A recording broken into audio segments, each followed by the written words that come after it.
Mike. The tweet that you had this morning about are we living in Nazi Germany, what were you driving at there? What are you trying to tell the people? I think it was disgraceful that the intelligence agencies allowed any information that turned out to be so false and fake out.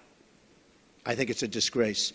And I say that, and that's something that Nazi Germany would have done and did do. I think it's a disgrace.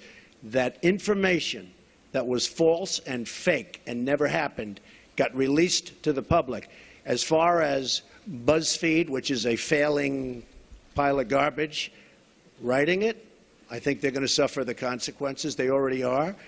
And as far as CNN going out of their way to build it up, and by the way, we just found out I was coming down. Michael Cohen. Michael Cohen is a very talented lawyer. He's a good lawyer in my firm. It was just reported that it wasn't this Michael Cohen they were talking about. So all night long, it's Michael Cohen. I said, I want to see your passport. He brings his passport to my office. I say, hey, wait a minute. He didn't leave the country. He wasn't out of the country. They had Michael Cohen of the Trump Organization was in Prague. It turned out to be a different Michael Cohen. It's a disgrace what took place. It's a disgrace. And I think they ought to apologize to start with Michael Cohen. Since you're attacking us, can you give us a question? Mr.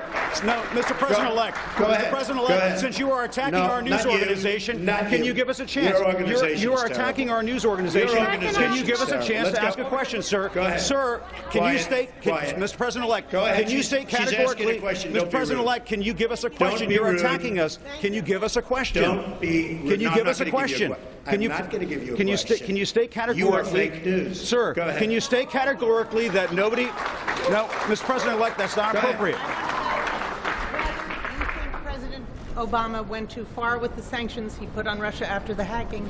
Do you think they're disproportionate? And what will you roll them back? And what do you think of Lindsey Graham's plan to send you a bill for tougher ones? Plans to send me a bill for what? For sanctions. I hadn't heard Lindsey Graham was going to do that. Lindsey Graham. I've been competing with him for a long time, and he's going to crack that 1% barrier one day. I didn't realize Lindsey Graham's still at it. It's all right. I think Lindsey Graham's a nice guy, actually. I've heard that he's a nice guy, and I've been hearing it. Yeah, go ahead. Go ahead. You've been waiting. Go ahead. As far as we understand, the intelligence community are... Stand up, please. Yeah, Ian Pannell from BBC News. Ian Pannell from BBC News. BBC News, that's another beauty. Yeah, thank you. Thank you. As far as we understand it, the intelligence community are still looking at these allegations. It's false news, as you describe it. If they come back with any kind of conclusion that any of it stands up, that any of it is true, will you consider your position? Would you think there's nothing they can come back with? Okay. What reforms do you recommend for this industry here? Well, I don't recommend reforms. I recommend people that are that have some moral compass. I've been hearing more and more about a thing called fake news, and they're talking about people that go and say all sorts of things. But I will tell you, some of the media outlets that I deal with are fake news, more so than anybody. I could name them, but I won't bother. But you have few sitting right in front of us. So they're very, very dishonest people. But I think it's just something we're going to have to live with. I guess the advantage I have is that I can speak back. When it happens to somebody that doesn't have that kind of a megaphone, they can't speak back. It's a very sad thing. I've seen people destroyed. I've seen people absolutely destroyed. And I think it's very unfair. So all I can ask for is honest reporters. Yes. Follow up on the questions about the U.S. intelligence community and be very clear about what you're saying. Do you trust your U.S. intelligence officials? And what do you say to foreign policy experts who say you're actually weakening national security by waging this war of words against that community? Intelligence agencies are vital and very, very important. We are going to be putting in, as you know, Mr. Pompeo and others, you know the Senator, Dan Coates. We're going to be putting in some outstanding people. Within 90 days, they're going to be coming back to me with a major report on hacking. I want them to cover this situation. I also want them, however, to cover, maybe most importantly, because we're hacked by everybody. You know, the United States, our government, out of a list of 17 in terms of industries, is the worst. It's number 17 in terms of protection. If you look at the retail industry, if you look at the banking industry, various industries, out of 17 industries, they put this in the category of an industry, the United States is last in terms of protecting, let's say, hacking defense. Like we had a great hacking defense at the Republican National Committee. That's why we weren't hacked. By the way, we were told they were trying to hack us, but they weren't able to hack. And I think I get some credit because I told Reince, and Reince did a phenomenal job. But I said, I want strong hacking defense. The Democratic National Committee didn't do that. Maybe that's why the country runs so badly that way. But I will tell you, wait, let me finish. Within 90 days, we will be coming up with a major report on hacking defense. How do we stop this new phenomena, fairly new phenomena? Because the United States is hacked by everybody. That includes Russia and China and everybody. Everybody. Okay.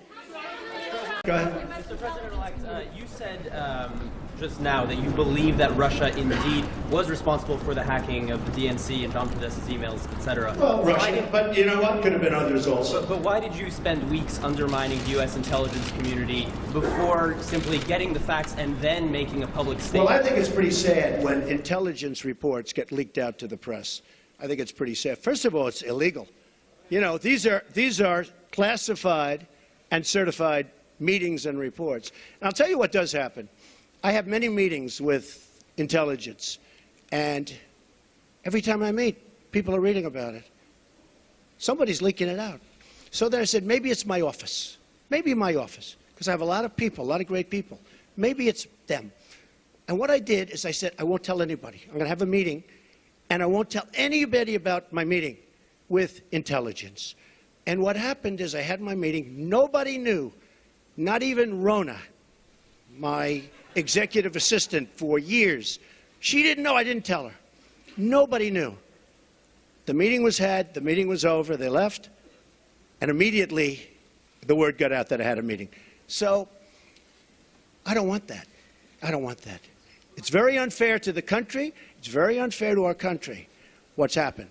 That report should have never, first of all, it shouldn't have been printed because it's not worth the paper it's written on. And I thank the New York Times for saying that. I thank a lot of different people for saying that.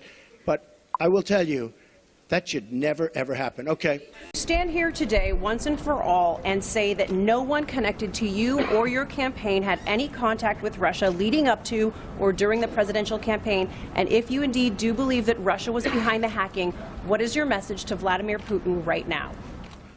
He shouldn't be doing it. He won't be doing it. Russia will have much greater respect for our country when I'm leading it than when other people have led it. You will see that. Russia will respect our country more. He shouldn't have done it. I don't believe he'll be doing it more now. We have to work something out, but it's not just Russia. Take a look at what's happened. You don't report it the same way. 22 million accounts were hacked in this country by China.